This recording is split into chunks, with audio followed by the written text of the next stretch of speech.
Good morning. Welcome to the WEX Wakeup for Thursday, February 22nd. I'm Christy Matino. President Joe Biden touted his latest round of student loan relief Wednesday in California. The announcement affects roughly 153,000 borrowers owing $1.2 billion. I'm proud to announce our SAVE plan.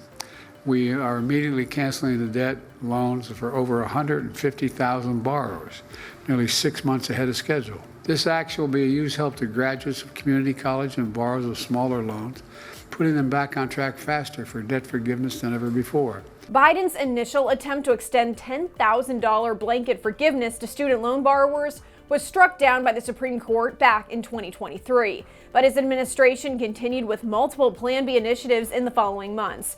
Now, in total, Biden has extended $138 billion in student loan debt relief for nearly 3.9 million borrowers since entering office. However, Republicans have openly accused Biden of trying to buy votes with debt initiatives ahead of the 2024 election.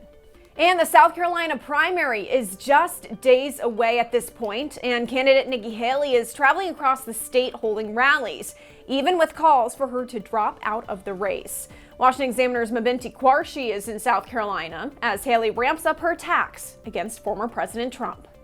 We're here in Beaufort, South Carolina, where Nikki Haley just wrapped up talking to her supporters.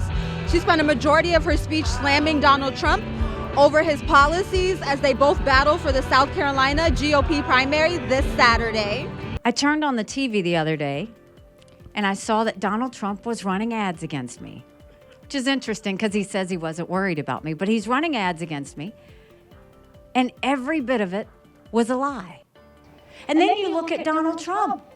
There's nothing normal about mocking members of the military. There's nothing normal about taking $50 million of campaign contributions and spending it on your own personal court cases. There's nothing normal about him taking the side of a dictator as opposed to our allies. Donald Trump is leading Nikki Haley by 2-1 in most South Carolina polls. Nikki Haley has said she will still continue to run no matter what happens on Saturday. Here from Beaufort, South Carolina, I'm Mabinty Quarshie with the Washington Examiner. And Haley also said in an interview Wednesday that she agrees with a recent Alabama Supreme Court decision.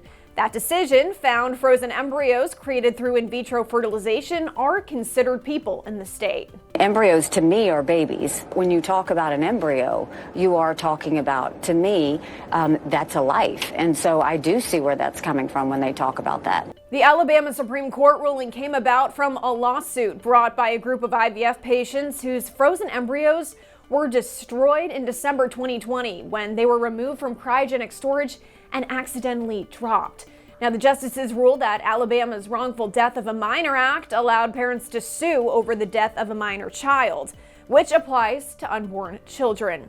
But in the wake of the court's decision, some medical providers in Alabama have started limiting IVF treatments. And the Biden impeachment process is getting personal as Republicans question Biden's brother James on Capitol Hill. Our Christian Day Talk has that full report. President Joe Biden is currently campaigning in California, but his brother Jim Biden sat for questions on Wednesday on Capitol Hill as part of Republicans' efforts to impeach his brother heading into the election. This comes just 1 week before Hunter Biden is also set to take questions behind closed doors, yet Alexander Smirnov, a former confidential informant for the FBI, was just indicted by the Justice Department for falsifying his story about the Biden family business dealings. Some have said this would undermine the Republicans' impeachment push, yet House Oversight Chairman James Comer has said that crusade will continue as planned. I'm Christian Day Talk, reporting for the Washington Examiner. Thanks for joining us this morning on the WEX Wakeup. Be sure to give us a follow on our website and social media so you stay in the know of all those headlines turning in politics.